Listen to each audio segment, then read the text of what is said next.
What's up, everybody? I'm Blessed and Free. Welcome back to another episode of DOC TV.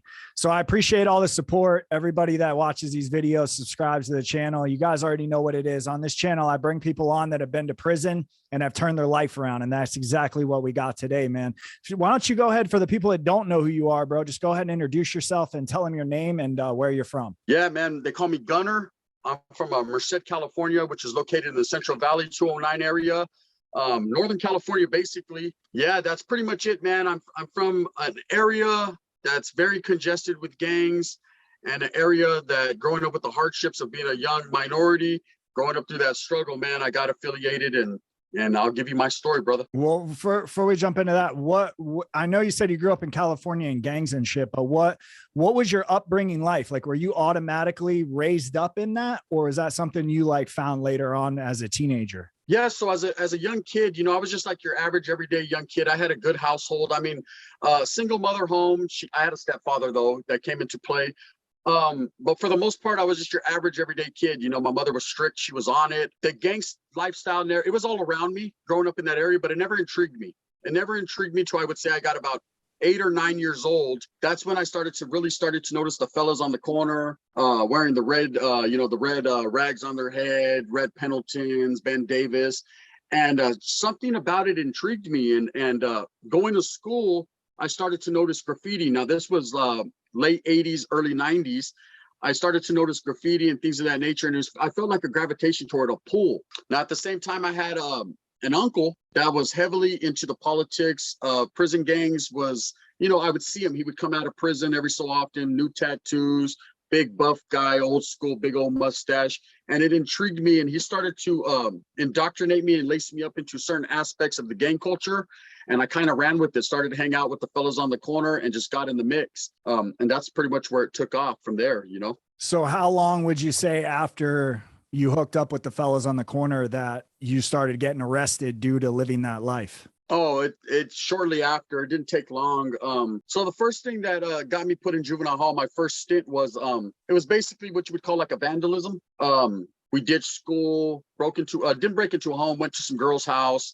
Couple of my friends started acting rowdy, breaking things in the house, so that we felt that if for no other reason, we should try to cover it up. And we conspired this big old ultimate plan to basically make it look like a burglary. And eventually the girl she told on us. And one thing, push came to shove, certain individuals were like, no, I wasn't involved. And they ended up getting us for a vandalism. So I ended up going for a 20-day stint, and it stemmed from being around these gang members. Because before that, I would have never been in a house like this. I would have never been ditching school. I don't like to blame anyone for my own faults and my own misgivings and things that I do.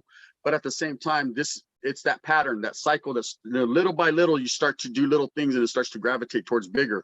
Of course, in my story, what you'll learn right now, it went from point A to point Z quick. And what was point Z looking like? Point Z was looking like a 187. I actually picked up a murder case at the age of 11. Damn. And was shipped to CYA at the age of 12, California Youth Authority. So from that point on of getting caught up in that case, I basically went to juvenile hall and thought it was fun. Went to juvenile hall. I'm around a whole bunch of my same friends that I went in there with and some other friends. And we're getting into little fights, this and that. Nothing really gang related, just, a little bit of internal confliction amongst, friends. And I thought it was like summer camp.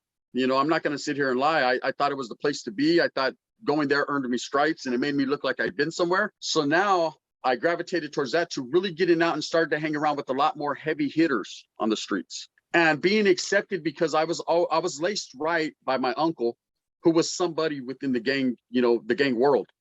So getting out and starting to hang with not necessarily those same guys from the crowd down the street, but a more advanced crowd, 14, 15, 16-year-olds that were really heavily into gangbanging. And this was the early 90s when the North-South issues were just getting pretty much started in the city of Merced. It was starting to become noticed. What kind of problems? We're talking about anywhere from fights, beatings, shootings, stabbings, the common things that happen within the gang lifestyle. It was starting to become prevalent. It was starting to become noticed. You were starting seeing a lot more graffiti. Now, you got to understand, the city of Merced being predominantly Norteños or Northerners, we didn't necessarily have guys from the South there in that particular city. There were a few, sprinkled here and there, but there was no established barrios, no established neighborhoods. The next town over, Atwater, there was, and that was predominantly Southsiders. So we'd go back and forth. We'd go hunting them. They'd come hunting us. You know, I'm a little kid. I was just going along for the ride. I'm not necessarily saying I was the one implementing or I was the one pushing this. I was just, you know, one of the homies, one of the fellas. I was down to do whatever I had to do to prove to everybody that I was with the business, you know, as they say. So eventually, we end up, the night of my 187, we end up having a party. One of my homeboys had just got out. He was an older guy, 20, 21, 22 years old. He had just got out of prison out of San Quentin. And then we felt that for no other reason, we should throw him a party, you know, welcoming home party. And it was not too big of a deal, but it was a norteño party, meaning that 99.9% of the people there were all of not the same gang, but the same affiliation. You had different neighborhoods there, but everybody was cool. You know, it was all cordial and cool. And I thought I was bad. You know, I was a little gang banger with the red rag in my pocket, just walking around playing the role, trying to be something that I wasn't yet. There was a guy there. There was a guy at the party, and I noticed he was sitting in the corner, black jacket on, kind of by himself, minding his own. And me and a friend of mine, and I'm not going to say too many names, me and a friend of mine, we walked up to him, and I said, you know, where are you from? And he kind of smirked and laughed at me. He was an older guy. Compared, you know, I was 11 years old. This man was at least in his 20s. He kind of looked at me, smirked, and said, yeah, get away from me. And I can't, you know, I was very progressive way of thinking as far as the gang mentality. Like, no, I'm not going to take that for an answer. Like, where are you from? And I already had a feeling something wasn't right with this guy, because he wasn't fraternizing with the homies. He looked totally out of place here. And he ends up telling me, yeah, I'm from down south. I'm a sureño. And I was like, oh, you're dead. Right. I did say, kind of like that movie Colors, like, you're dead. Right. Yeah. And I'm just woofing. I'm woofing. That's not really what I meant. But, you know, in the back of my mind, I'm thinking, man, you're in the wrong place at definitely the wrong time. So, of course, I went back, told a few of my older homeboys, and then went on about partying, you know, kind of forgot about that. Well, somewhere in between that time of me hitting them up and early in the morning, and I don't want to go into, I mean, it's already out there. It's an old case. I did time for it. Everyone else is locked up or did time for it. I end up getting woke up out of a dead sleep and told, hey, we got him. Let's go. Quietly as it's kept, we end up out in a country field out in Planada, which is right on the outskirts of Merced. And this guy was executed. He was executed. I was involved. There were several others involved. He was executed strictly for being a Sereno at your party? Yeah. Damn. Yeah, bro. definitely. So you guys, it sounds like the NF and Serenos were already kind of at war when this party happened then, right?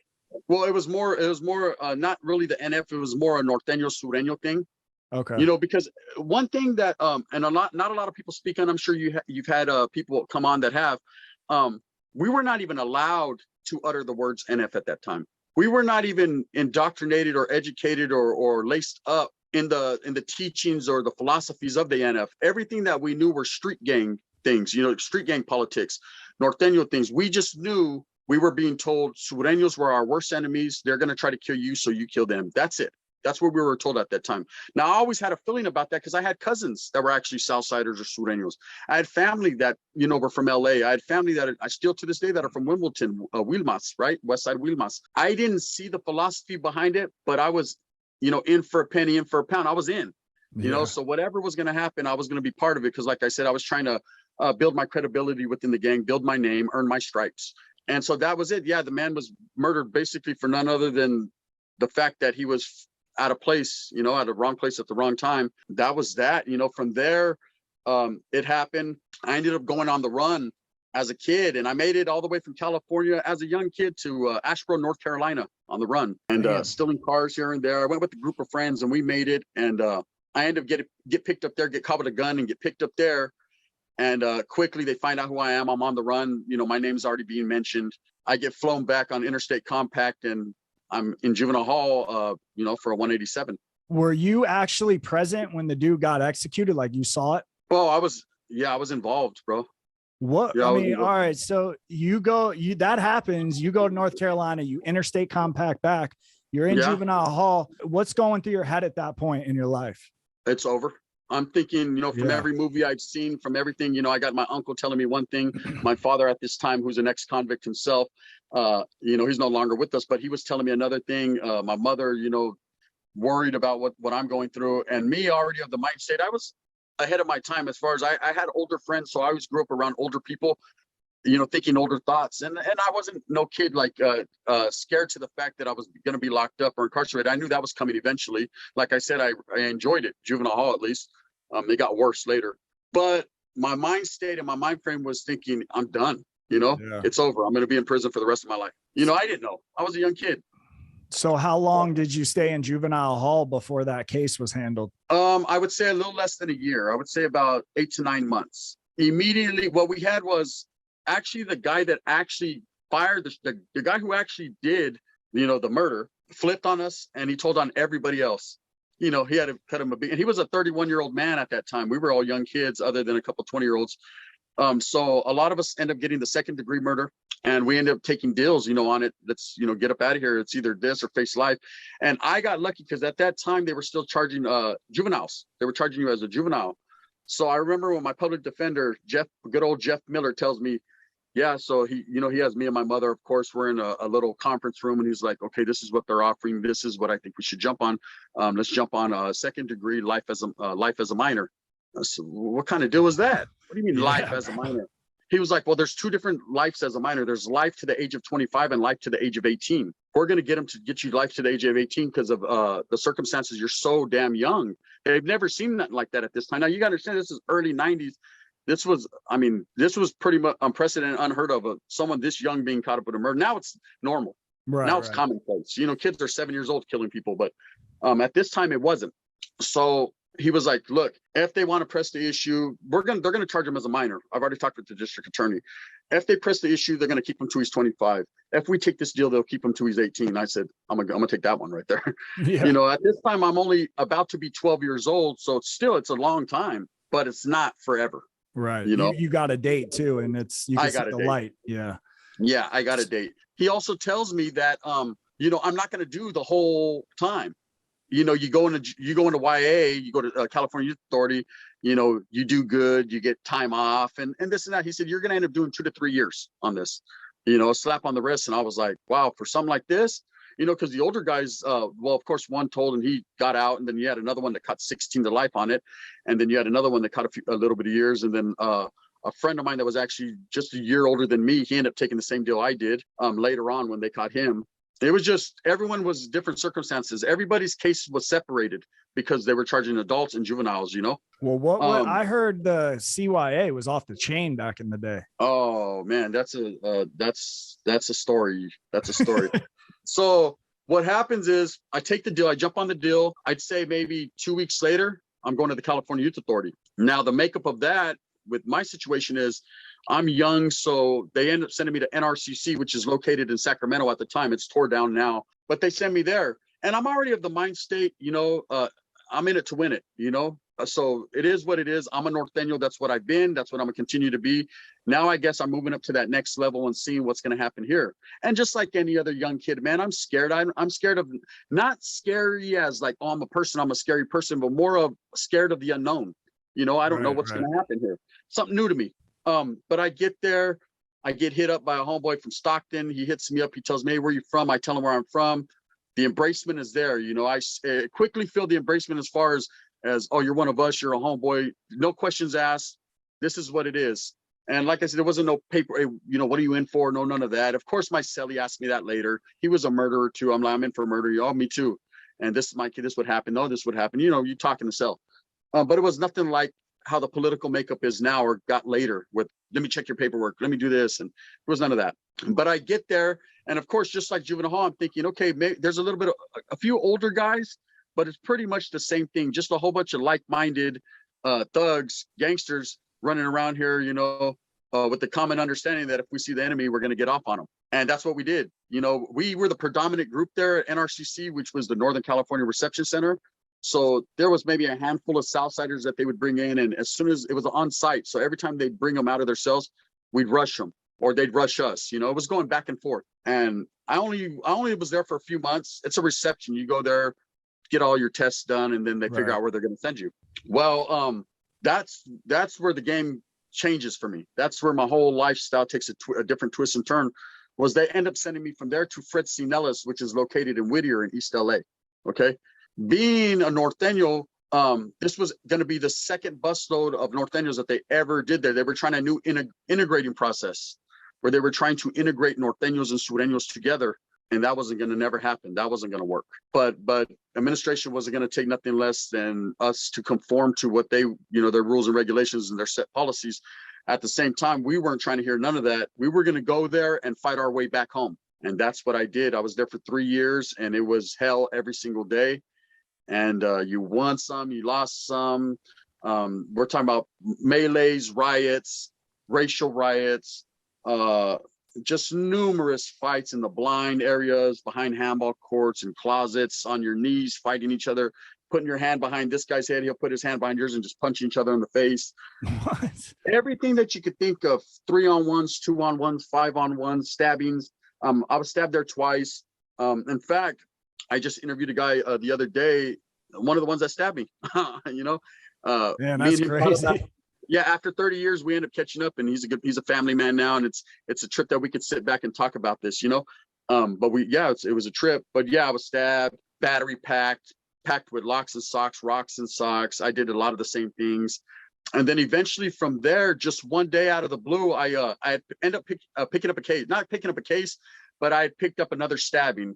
And what you had to understand at this time, and a lot of people get the misconception of, well, if you were doing all these stabbings, you were putting in all this work, why weren't you catching more cases? Well, Nellis was a world within itself. They weren't necessarily charging everybody unless it had to do something with an officer, or had to do something point blank where, I mean, you just get seen by everybody. Of course, then they're forced to charge you. But for the most part, you were just under suspicion, put in the hole for 2 days, thrown right back on the main line. There was so many things that happened there that a lot of people don't know about. It was a gladiator school. It was the time bomb. Yeah, that happens in Florida, man. Like even now, they're not charging people for stabbings at some camps. And it depends on where you're at too, because the officers can get corrupt and they'll just throw shit under the rug. Yeah, they would just throw us right back. That, you know, you'd go in there, you're thinking, okay, I stabbed someone. At this time, you got to understand that I was under the belief that I don't care if I pick up more time. I just want to get the hell out of here. I just want to go home, be close to my family, get visits, because I wasn't getting none of that. You know, I'm down in LA. I'm 400 miles away from where I'm from. So I wasn't getting anything at this time. You know, everything, correspondence was infrequent. It was severing the relationship I had with my family. I was a young kid, you know, so I was trying to keep that bond there. So I was going to do anything. It's human nature to do anything you can to fight back to a familiar place. That's what I was trying to do. So, and I wasn't no punk. I wasn't going to go out, and I definitely wasn't going to let anybody step all over me and tell me I had to put my t-shirt on, because there was a lot of rules and regulations the Southsiders try to implement on us because the numbers were greater. You know, like, hey, you need to wear your shirts, or you guys can't use a microwave, or you can't do this. And me and the ragtag few homeboys that I had, the handful of us, we were not going to go out like that. We weren't going to conform. And so it was a living hell, but we did. You know, we fought, and that's the history that can never be taken away from me. A lot of things happen I don't even speak on that I'll never be able to forget, you know. But I end up a lot, bro, and more than a lot of people know. So I end up picking up, I pick up a stabbing. I'm in the hole. I'm thinking, okay, it's just another few days in here. They'll release me back to the main line. And the warden, which at that time I forget what he was called, but he ends up coming up to my cell, and he's like, "Well, you finally did it, mijo." I remember he was an old African guy, man. He was from Africa. He had a heavy accent, but he was actually cool with the Northerners, man. He felt our plight, and he was like, "Well, you finally did it, mijo. You're out of here. You're leaving tomorrow to Preston." And the way I was elated, like it took me 3 years. I'm finally out of here, right? But then at the same time, I was like, man, but I got to leave my brothers behind. Not everybody's going, you know? Yeah. So it wasn't a decision I had any, there was no bearings, no way or another. I was going. Whether they had no control over it. Yeah, I couldn't control. I had no control over it. So I was able to, the next day, of course, they take me from the hole, put me on a bus. There was actually another homeboy that was actually shipping out with me to Preston. And then we ended up seeing another one of our friends that was there, who's a well-known individual, Spukio from Salas. And he's actually paroling. And, he's now doing 4 life sentences in 111 years. But, he's a good friend of mine. But at that time, we were all going, we're going in 3 different directions. This guy's going here, I'm going here, and this guy's paroling, When you got moved, man, to Preston, was that worse than where you came from, or were your numbers up at that camp? Not necessarily. What it was a little bit more older. Guys were 16 and over at this time now. So there was a little bit more of a prison mentality. Guys now were kind of like functioning as far as like a little bit more politics, getting a little bit more political. And at that time, something had happened between 92 and 93 that played a big part into the Northern movement, and that was the separation of Fresno Bulldogs from the Norteños. So when this happened and took place, it started at the last ending of my time in Nellis, where we started to go at it more with the Fresno Bulldogs than we were with Sureños, with the Southsiders. It was a war, a heated war, a bitter rivalry of guys that you broke bread with not even a month before. It just happened out of the blue, you know? Yeah, that's crazy. So when I went up north, we were more on that tip of Norteños fighting Bulldogs, more so than Northerners traditionally fighting Southsiders, you know? Yeah. So the beefs were a little bit different, but how did you do that, man? Like, I always wonder, man, when, like, cause I've never been in a gang. So you were obviously in a gang with your brothers. And then when that split happened, like, how did you feel about then having to like beef with the people that were once your brothers? It's a heartbreaking experience. Okay. I would imagine. Yeah. It's the same guys that I broke bread with, the same guys that I strategized and planned to get off on this opposition, or the same guys that knew about my family, hooked them up with my sisters or told stories, or that. Not even a month later, it's like all out war. Right. And I know, and the way I looked at it, that made me get through that was thinking they're feeling the exact same way I'm feeling, you know? Yeah, they're feeling true. the exact same way. So my reasoning and my psychological thinking was at that time was, I know this is only going to help me to get in, to handle my business even better, because I know them. I know their personal, you know, their personal feelings. I know what's their dislikes. I know their likes. And me, I did everything strategically as a youngster. I was laced that way. I started to learn, like, it wasn't all about physicality. It was about using your mind, right, to manipulate and to get over and to, all right, I can get close to this guy and get off on him quick, you know? And so I used that as okay, look, they're coming after me anyways. I know I got love for this guy, but I got to let that, you know, later on when I'm laying on my bed and I can think about the good times. Right now, it's all bad. You know, it's me or them. And I know these adversaries right here. What made it different was with the Southsiders, like I said, once again, it was the unknown. It was just get off, and that was it. With these guys, it was more a personal thing, and I knew exactly what they were about. I knew who were killers, who weren't, who would stab you, who wouldn't, you know, so I could, it was just, and they knew the same thing. And so it got to that point where we were just, it was everyday things, school area, on site, Bulldogs, Northerners were just going at it, you know. It was big time. And then how long did you do at Preston when you were there? So I was at Preston for about 6 months, 5 to 6 months. And what had happened was, if I could backtrack a little bit, when I was in NRCC, my first cellie, we were strategizing on, you know, how to get to the same place. And he was like, bro, I'm going to go to OH Close, because I told him that I had a drug program, or I had a drug problem at that time. And they gave him a drug program, and the drug programs at that time were at OH Close. So, which OH Close was a Northern stronghold, nothing but Northerners for the most part, a lot of youngsters, basically a camp, you know? So He was like, if you tell them you have a drug problem, bro, that's where they'll put you. Now, I'd never been a drug user still. That's never been my thing. And so I was like, it'll work. He said, yeah, oh, definitely it'll work. That's where I'm going. So I was like, cool. So I told him that. Well, little did I know that they had just opened a drug program in Nellis, and that's why I ended up going there. Damn. So they kind of okey-doked me, or I okey-doked myself. So anyways, being signed up for this and saying this caught up to me. So they shipped me from Preston to Carl Holton, which was now a whole drug program, the whole YA, you know. And it's basically you go to classes, you learn the 12 steps and whatever little propaganda they feed you, you know, breathing exercises and things of that nature. But so I ended up going there, and now the makeup here was totally different. It was like paradise. It was 75% Norteños. We were like 40 to 50 deep on every unit. And it was just, finally, I felt like I was somewhere where the canalismo was real, the brothership, everybody was cool. I was meeting a lot of homeboys, developing a lot of relationships with homeboys as far as good brothers, and just was able to do my time till I paroled easily, you know, no problems. Got a good job there, got on a good unit. A couple of my friends from the streets ran into them there. It was just perfect, you know. Yeah, it was sweet. You guys were chilling. Easy time, easy money. You know, the Southsiders that were there, we worked it out with them, where as long as you guys do your program, we do ours. If you guys got any problems, you know, there's always a blind spot to do it in, but we're not going to actively be on you guys like that or nothing. We're just trying to get in. We got it too good here to mess a good thing up. And it stood like that the whole time I was there. You know, Carl Holton was kind of I wouldn't say a soft place, because there was incidences where people did get off. And you would get, you know, if you had a problem, they would handle it quick. But for the most part, there was really nothing going on there. Even the Bulldogs that came, they programmed there with Norteños, which was different because every place was different at this time.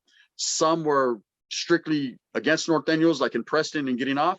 Then you get to Carl Holton, and they were cool with the Norteños. They just were their own car, you know. So what happened, man, when you got released back to the streets? So I get released to the streets, and I thought I didn't learn a lesson. I'll tell you that much. All those hardships I went through only made my heart and my mind. In my mind, it made me think I was something I wasn't, and in my heart, I knew I had the heart to live that. And I got out straight running and gunning from the gate, gang banging to the fullest, you know.